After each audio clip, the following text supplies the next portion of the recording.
Welcome to the She Did It Her Way podcast, where it's all about making the ultimate leap from your 9 to 5 and building a business and life you love, all while doing it your way. I'm your host, Amanda Boleyn. Let's get started.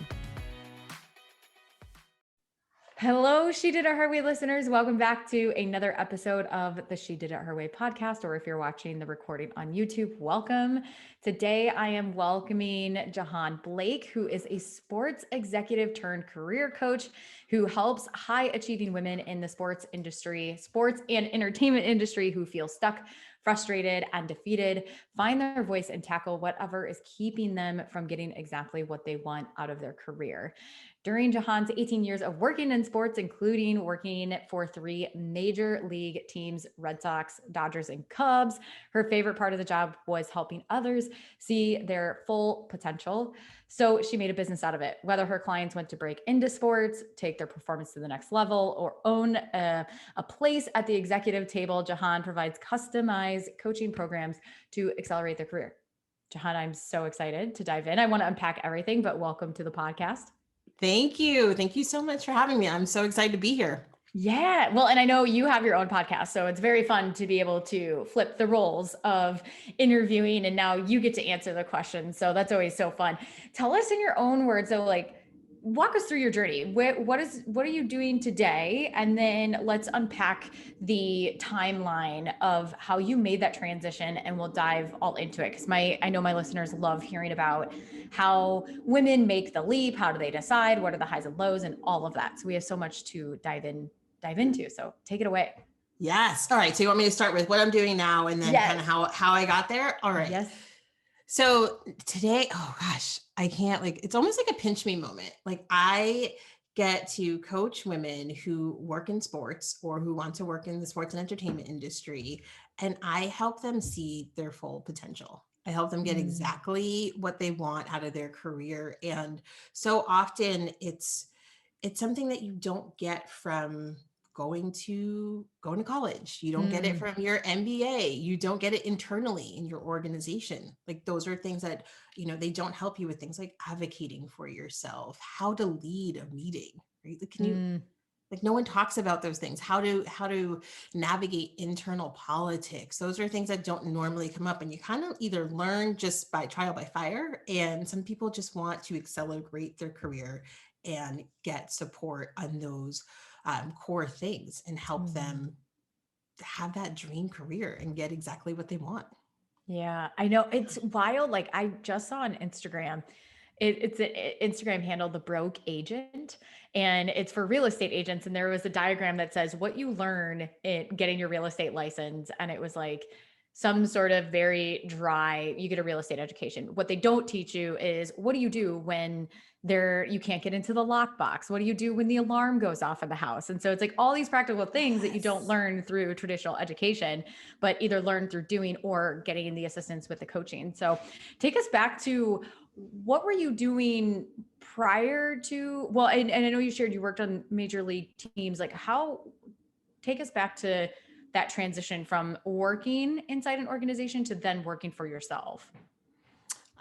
So I started my career working for the Boston Red Sox. I was lucky enough to, gosh, I say lucky enough, but it's so funny. I was making like $6 an hour. So I was like lucky enough to make $6 an hour. Yes.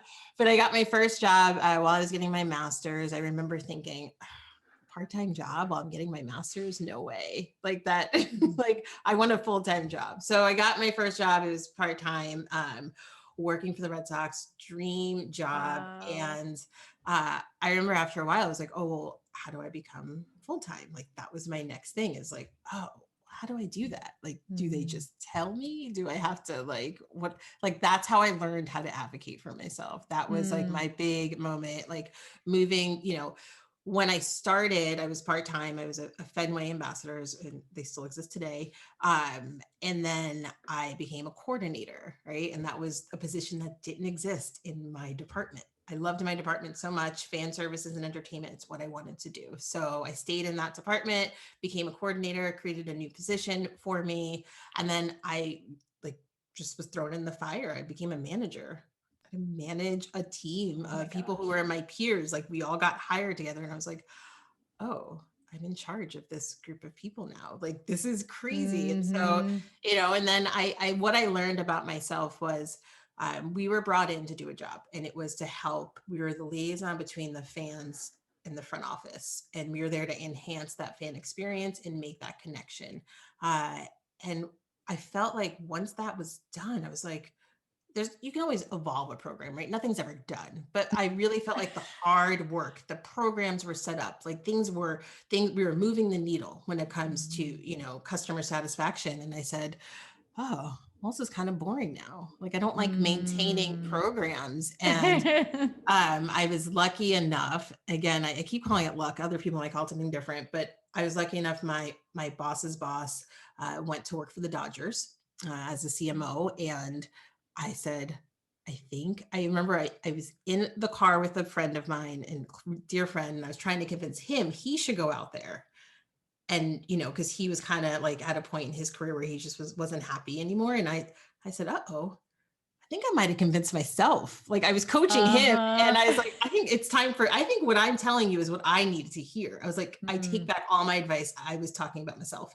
And so I got my biggest jump, salary wise, promotion wise, and moved out to LA to work for the Dodgers, which was an incredible experience, in so many ways. Like, I moved to LA, I'd been there once, had one friend out Mm. there. And so loved it, loved the experience, made some amazing strides, learned some things the hard way out there. Again, how do you lead teams that people are these leaders and they don't Mm. report to you, but you're accountable for their teams, delivering the fan experience.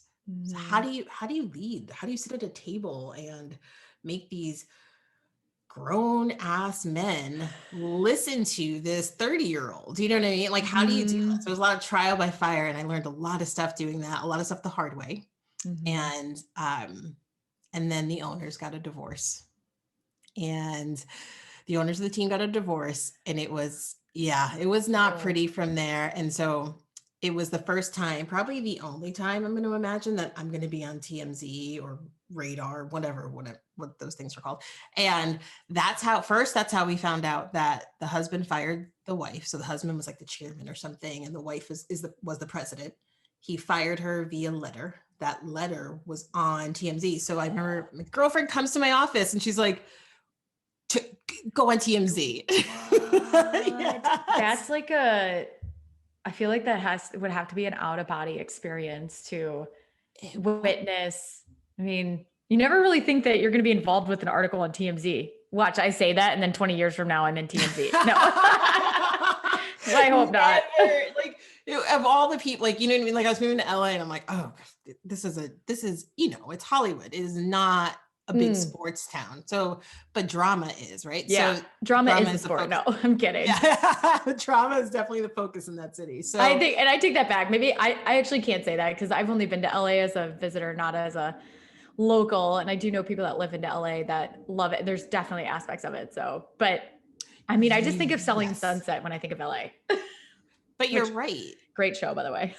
It's such a good binge watch if Yeah. anyone needs something. But like, it Yeah. definitely is. It's a great place to live. It was Yeah. fun, but it is also what you see on TV. You're like, Mm. oh dear, like, this is a different place. So is that when you transitioned to the Cubs? Yeah. So we found out that she got fired, and then we knew we were next, right? Because she brought in my boss, who's the CMO. Mm. So we saw the writing on the wall. So in one day, there was about 20 of us that were aligned to her, right? Team Jamie, if you will. I didn't even know I was on Team Jamie until I got fired. We all got fired on the same day. And so our boss took us out. I got super, super drunk, gave myself like 24 to 48 hours to be sad about it.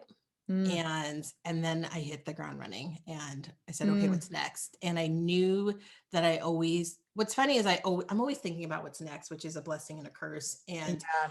I had said when I was working for the Dodgers, I was like, I think the Cubs are next. That's my Mm. next team. And so I guess you speak it and it happens, right? Talk about manifesting. Like, it Mm. was perfect timing. The new owners took over. the Ricketts family. And I was, I saw an article, it was one sentence, and it said, a friend sent it to me and said, Tom Ricketts said, I'm looking for a chief hospitality officer. There was no job posting, there was no anything. And I don't know if I missed it or what happens, but there was nothing that existed. So I emailed him and wrote him a letter. Talk about old fashioned. I FedExed him a letter. Oh my gosh, I love it. I FedExing is kind of that's a step like that's serious. Well, you know, it's going to like the FedEx looks a little bit more serious than a letter. Everyone gets fan mail. Like literally that is my like area of expertise, how much fan mail, and we manage it. Like it Mm, all, like people address it to owners and players, and it'll come to us, right? Or it'll wow. eventually make its way to us because you just know. So I thought, you know, FedEx was the way to go, and send it overnight in one of those fancy envelopes. What And makes it it got to stand him. out? It it worked because a week a week later, I had an interview scheduled, and 2 weeks later, I had a job offer. Oh So, my, talk yeah. about that's incredible. What Mhm. what was the tipping? Well, one thing that I do want to point out is that you had mentioned that you kind of had that 48-hour period to be sad. And I think that so many of those things, just pointing that out, is that there's so many areas in our life where I have found it's kind of deciding that container that you want to be sad for and giving yourself that space and permission to be sad or to feel whatever feeling you want to feel, and then make the decision to say, I'm going to feel really sad and really down for 48 hours, 72 hours, whatever that time frame is. And then it's like, then it's go time, because I don't even know what I would call that as a tool, but I do see it as a tool, right? There's things that happen in business when they don't go well, or things happen in life. And it's sort of this, okay, I'm going to give myself this container and I'm going to allow myself to feel my emotions versus, okay, I'm just going to hurry up and go to the next thing. So I wanted to point that out because I thought that was really interesting. And then, what talk to us about the transition? What made you decide to leave Cubs and kind of go off on your own venture? And what was that like starting it? And then we'll go kind of in the business side of things.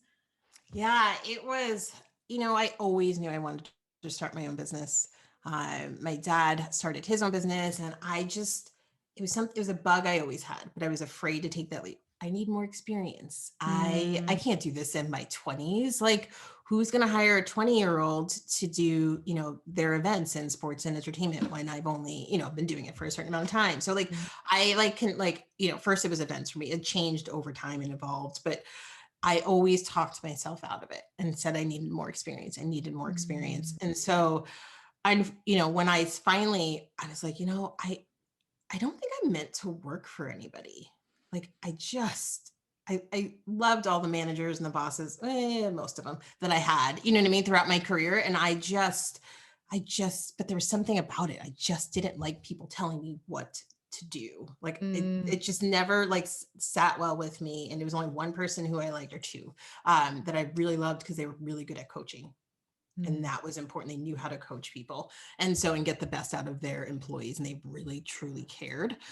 So when I finally decided to make that leap, fear got me one more time. Somebody gave me advice and said, well, if you're going to do in consulting, because I was going to do consulting for fan experience for teams, I Mm. thought, I Mhm. see all these invoices come in for all these consultants, and they're a top priority, and we get them in and out, right? Mm. Whatever they're consulting on, they come in, the team pays them a ton of money, their job is a priority, and then they're gone. I was like, that's exactly what I'm going to do. And I remember telling this to a consultant that was trying to get in, and he said, well, you know what you need?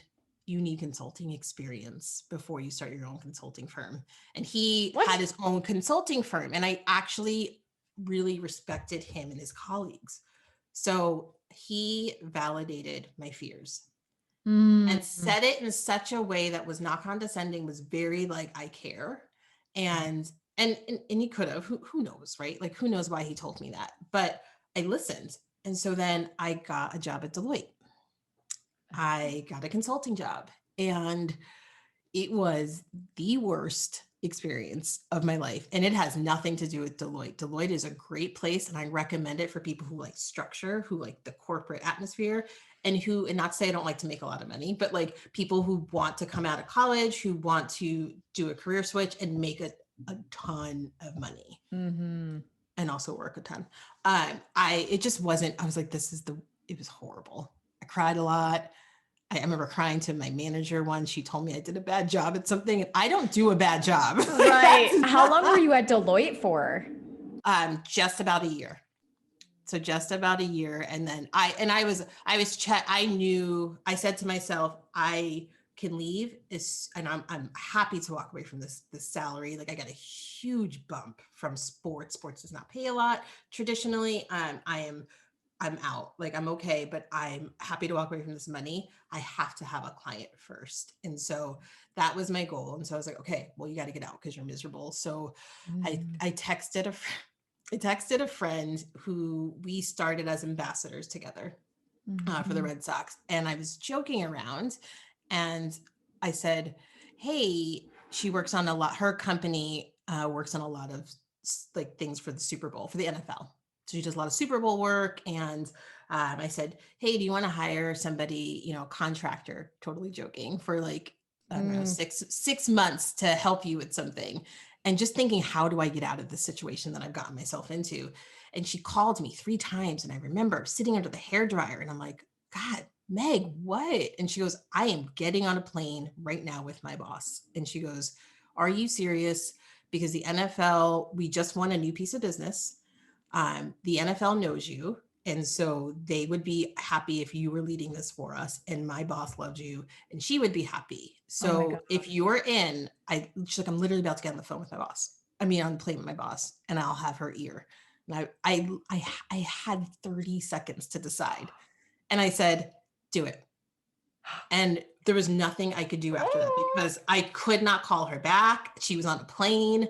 Once I get, like, she's a very loyal person. And so I knew, like, once I told her, there was no turning back. She's super intense, like, and I love her to death. And I was just like, oh shit, what did I just do? It's like a combination of, it's happening, but like, wait, is it happening? Like what did this I is really just, happening. yep.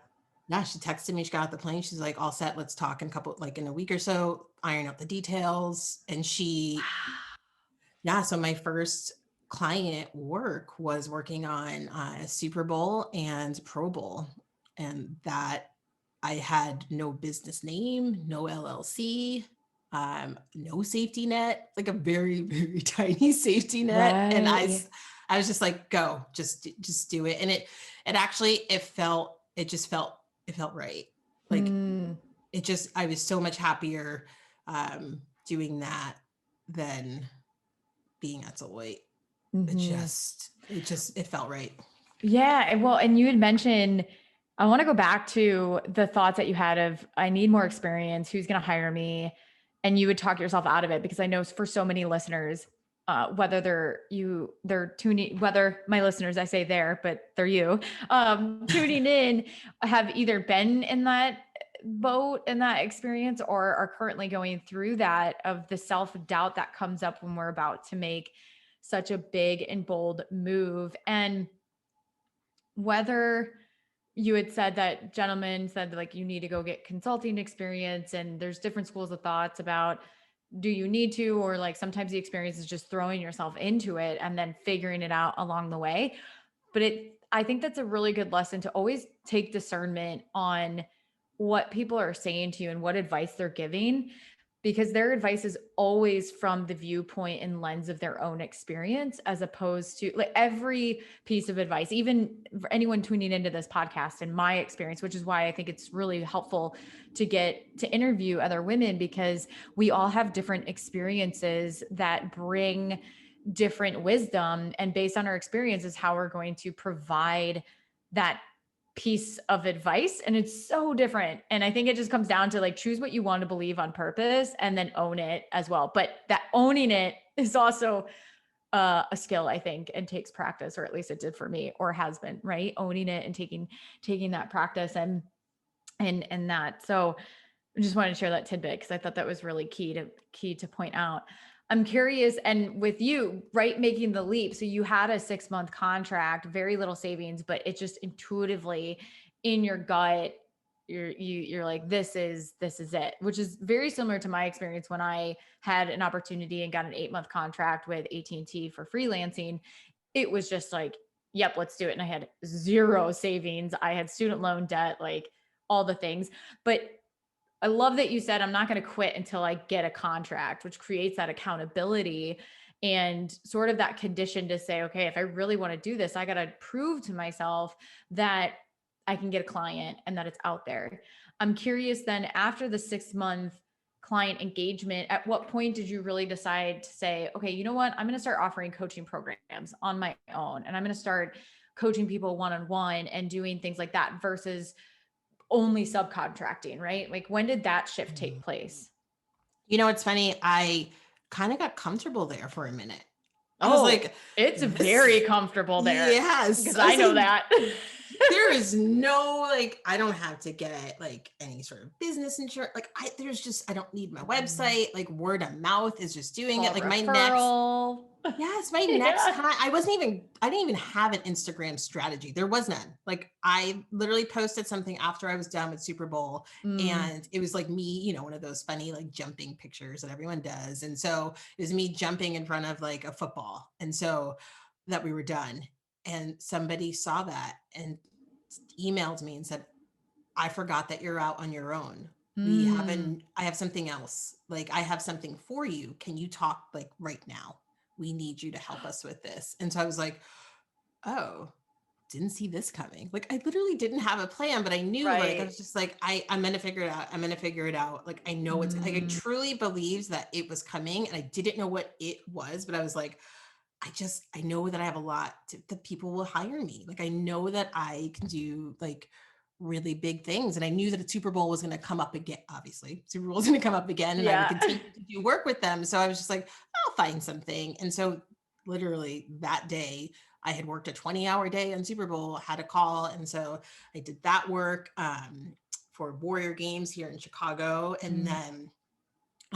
then it was time for Super Bowl again. Oh wait, and then I got married. That's a big life event. Right, finished Warrior Games, got married, took some time off, did another event, and then this is the lifestyle I actually thought I wanted. I thought I wanted to work really hard on something, be all in consulting wise, and then take some time. And so Mm, that's what was mm, happening. And then it was after the second Super Bowl that I was like, I like to be in the driver's seat a little bit more.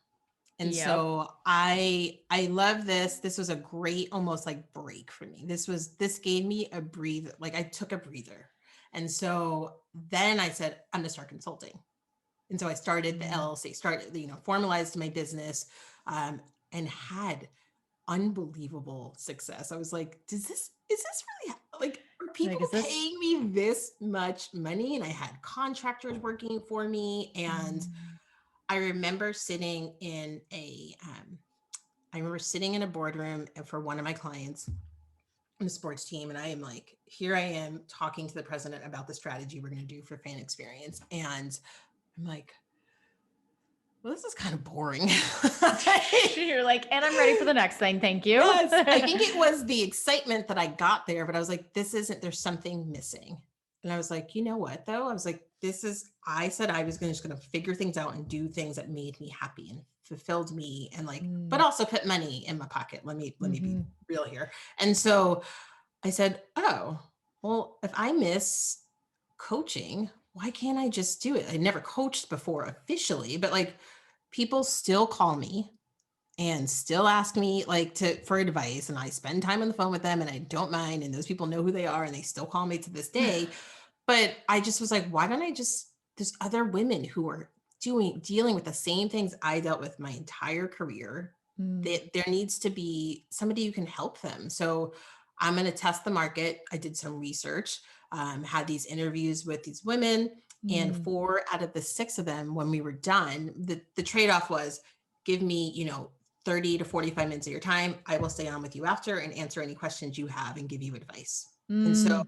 Okay, I, wait, can I just point that out right there? Like, yeah, that is, if anyone is listening and considering taking your skill set and experience and packaging it up in an offer or service, doing those informational market research calls and then offering coaching in addition beyond that is so smart, because it can help you qualify your ideal customer, and then it also allows you to provide even more value, which then builds the know, like, and trust, which then probably leads to what you're about to say. They're like, where can I get more of that? Yes. Yes. Well, I didn't expect that. The first person said it to me, and she is still a client today. She goes, "So, can we talk some more? Like, do you have packages?" And I was like, Absolutely. You're I like, didn't have let me go figure it out in the back end. But yes, I got packages. Yes, I will put something together and send it to you. So like my first, like I actually put together like a proposal, like as if I was doing like a consulting contract. Mm. I have since stopped that, but that's what I put together. And I had I came up with 3 different levels, and everyone picked a different level. So I sold 2 of one kind and then 1 and 1 of the other, like What were the your, highest. yeah, I was gonna Uh, say, what were your levels? So I did one because I'm very, and this is something I struggle with. I know that we do not make a lot of money in sports. Women don't get traditionally paid a lot, especially when well, not women, just in general, Sports. Unless professionals. you Yes. probably play and you're the athlete, maybe.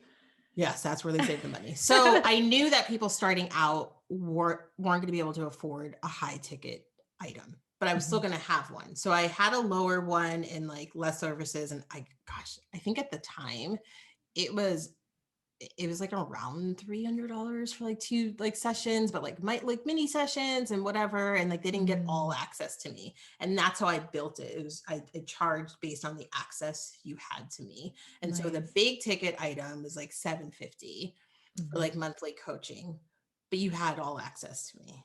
And so you could, box for me. And now I didn't have a Trello board then, but now I use a Trello. It was based on how much access they got to me. Mm, And so I've since done away with the smaller packages because it doesn't serve my clients. mm. Like it doesn't, they need more time with me, and they do need to make the investment. Like it's Mm. important.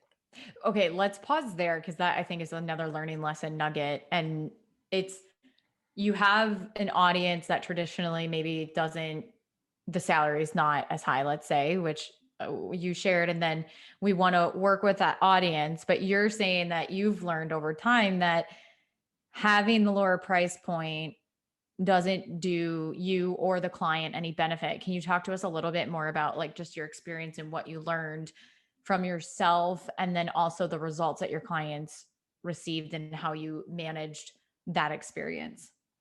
Yeah, I think for myself, the problem was I was still putting more time into that client, the lower price Mm, point.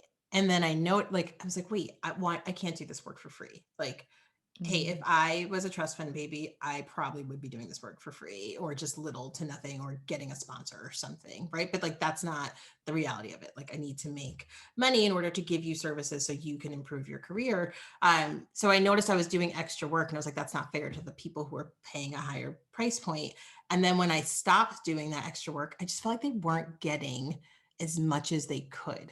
Like, right. Like mm, you really weren't able to tap into what was really in your way, what the roadblock was, and how to tackle it, and the strategy that we built to help you get over those roadblocks and get what you needed out of your mm, career, making those asks, right? Talking to your boss, navigating internal politics. You couldn't do that in just a couple of mini sessions. It wasn't going to happen. So it's almost like, I don't want you to spend, even though it's not a lot of money and you can afford it, I don't want you to spend this because mm. you're not, this is not worth your money. It's not worth my time. You're not going Like, to see the full return by it's, going halfway in, I guess. yeah, exactly. Like How that's did you get from a mentor, that's how I likened it. I was like, you know mm, what? These calls, like a mentor is going to give this to you. Like you can mhm. almost do this for free. You might not get the same structure, but you you can listen to my podcast. That was a big thing. I was like, I want to create a free resource to help people so I can help as many people as I can. And then here is my like, okay, if you want to invest and spend some time in like invest in time and money on yourself, then you can use one, you can purchase one of my programs. Yeah. Well, what changed then in the marketing and the sales to be able to position the offer in a way that allowed your clients to kind of remove I don't maybe have the money, right? I think anyone who's tuning in has either provided that as their reason or have received that. I mean, I certainly have. There's been instances where I'm like, nope, don't have the money, right? But it kind of goes back to if we see the value, if we see the transformation that I can provide, we figure it out and we make a way. So, what was that experience like? Uh, I figured out that I had to tell my story. Mm. So when I started to tell my story and people started to realize like they can see themselves in my story, they wanted to invest. Like I get what she's doing. I get what she's saying. Oh, she was nervous too when she had to ask for her first promotion, right? Like she was nervous too when she had to lead her first meeting or lead people that had been working, before she was born. Like it just, when I told my story, they could relate and that made them want to work with me. So that's when I saw my biggest jump, when people were coming to me, and it was just from me sharing stories of things that I did and just building my website to tell more of my story, and sharing just anything, right? Just how the story I told before and how I got my job, just by seeing that with the Cubs, seeing that one line in a newspaper and the approach that I took the newspaper, ESPN.com. I don't know why it's a newspaper. Kind of is a newspaper in some regard, I mean, yeah, it's there. It It kind of is. is the same. What is something that, okay, so you started out doing a lot of subcontract work and then you realize, okay, I thought I wanted to go really hard for a season and then take the time off and then realize that it's not the lifestyle. And so you kind of pivoted a little bit into doing more coaching and finding different containers to offer that in. What is, tell us a little bit more about your offers today and how they've evolved. Just because I think it's important that sometimes it's really easy to see people on Instagram or website or social media and look and be like, oh, they had it all figured out from day one. And then maybe you did have it all figured out. I have no idea. But my experience tells me that it's quite possible that no one has it all. I mean, I don't think we ever have it figured out. Like we're always evolving and we're always optimizing and tweaking. But yeah, share with us kind of how your offers have evolved from when you started in terms of the coaching to now. The foundation has always been the same, that one-on-one coaching, and how do I customize it towards you. So those are my high like ticket items. I think what's evolved is just the structure of the meetings, holding people accountable, right? Mm-hmm. And like meeting them where they are and learning who they are. Like those things have evolved. And but I think the one thing that's always stays the same is just that one-on-one customized, and how I talk to you and how I listen, to be honest with you. And that's something that I've always been good at. And that's always stayed the same. I think one thing that's evolved is I now realized, oh, well, you know who has money? Organizations. And organizations want to see their Mm-hmm. teams perform. They hired people to work for them and they want them to do well. So hello, I can help. So now so I think the thing that's evolved the most is my strategy. So now I go to organizations and say, and talk about my services, and then they end up purchasing it for their team members, who they are like, gosh, this person is amazing, but I can't figure out how to help her or him, right? I have some male clients, like, I don't know how to help them. So what, like, maybe talking to an outside person who has experience in sports can help. And Mm-hmm. so that's been the biggest change to help me sell more of my packages. And really, and I had that mental block when it comes to sales, so I had to look Yeah, at tell it. us about that. Yeah, Sales is always so fun. yeah, and it's hard. It's so interesting that I just, selling myself as the coach felt Mm, weird. Selling myself as the consultant didn't. And I can't interesting. quite put my finger on what that is. And maybe I'll unpack that one day and get there. But selling myself as a coach, just, it was harder. And so it's like, hey, hire me. I can do this for you. And Mm, so I thought I had to switch my mindset. I was like, I'm helping you. Like, I'm literally like, if you need help, I'm here. Like, and mhm. that's how I had to start to think about it. And when I thought about that, when people would come to me, I was like, oh, you just need a little help.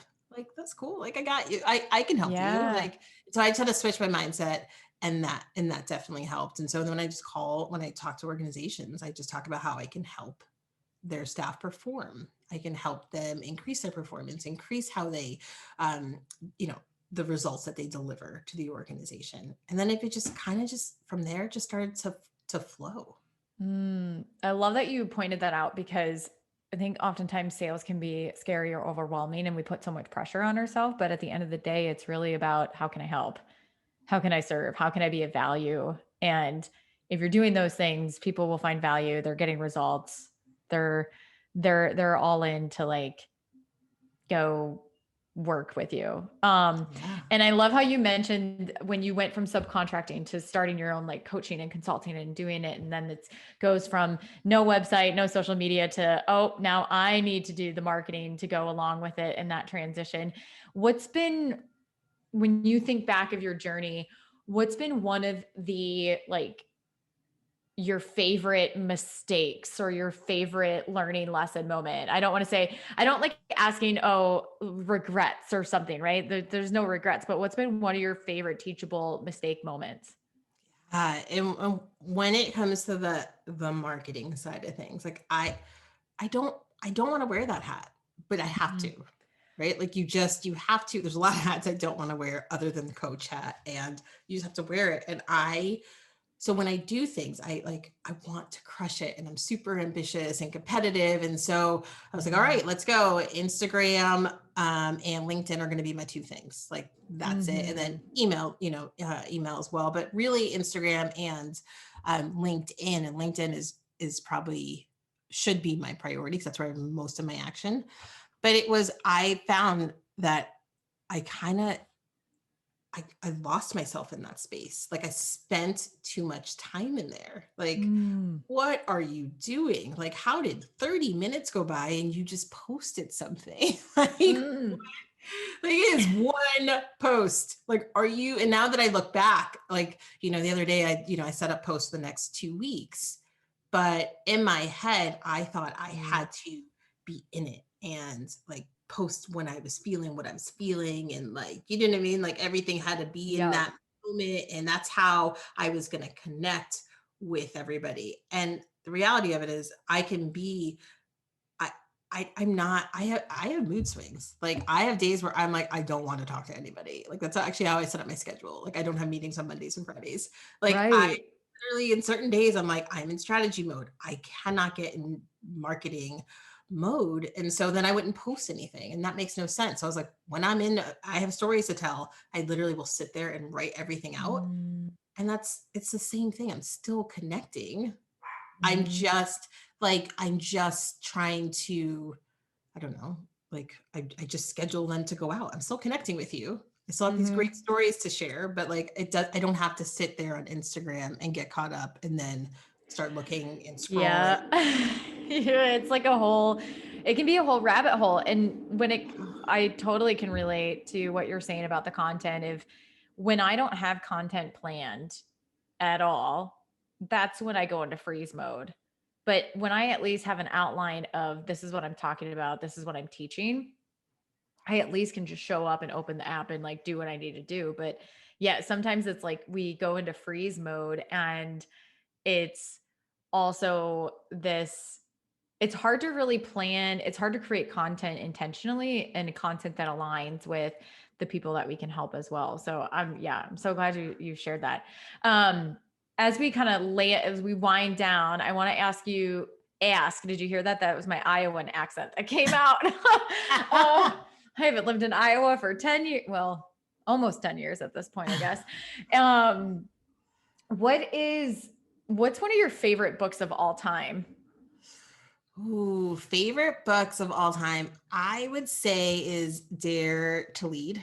Um, Mm, by Brene Brown. I'm like obsessed with her. I'm mhm. actually starting I'm week 2 of a Dare to Lead course to become Dare Oh, to Lead trained. So I'm anything Brene Brown. I like it so much that I listen to it and I actually have the book too. Oh my God. No, that's like fantastic. I agree. Sometimes I want things on Audible, and then other times I want a really physical handheld books that I can mark up and do what I need to do with it. What is something that you're most excited about for this next 6 months?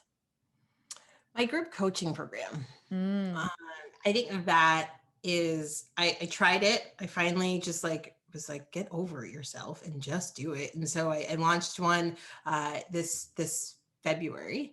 And so I'm going to do a second one, and I'm so excited about planning it and evolving it. And I don't, the people who are in it now don't realize that like they got a really good price. yeah. Cause I didn't market it that way. It's just not my style. Like, Mhm. and so I know that like I'm going to increase the price and change some of the things that I do. And it was a great, I don't want to call it a test, because I feel like when you do that, it just sounds like I don't want the clients to ever think like, oh, you were testing and just using us. No, Sure. like, do you know what I mean? Like, I don't know why. Like, Yeah. it always rubs me the wrong way. People say that to me when they're doing something with me. But it was a great first group, and we're still going. It's Mhm. a 6-month program. I'm so excited to start Ah. the second. I'm excited to start the second one. Oh, that is so exciting to offer that. And I'm with you. I think I like to, if I'm testing or not, well, yeah, testing content, but testing an offer. I think sometimes that's like a really good way or entry point, because people I found have so much pressure on themselves to get it right or for it to be perfect. And it's like in the beginning when you're doing something new, testing it and trying that out.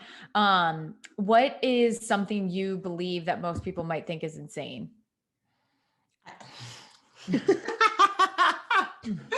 It's really funny. It's one of those things where I'm like, I don't want to tell people this, but I'm gonna say it. I still have all my stuffed animals from when I was a kid, No and way. my husband makes fun of me, and I used to think, and I kind of still do. That's why I like Toy Stories. I like your stuffed animals come to life when you're not at They have a home. whole other personality without us. I love that. Dude, that's why I loved Toy Story. Everyone totally thinks I'm crazy, and like they totally do. They have parties when we're not here. They for sure are. There's like an underground world. It's incredible. Oh, well, this has been such a lovely conversation, and enjoyed hearing about your story and to subcontracting to coaching and the nuggets and the lessons and everything along the way. Where can my listeners connect with you if they just want to connect or they want to learn more about what you have to offer? Where can they go? Instagram or LinkedIn. So at Jahaan Blake for both.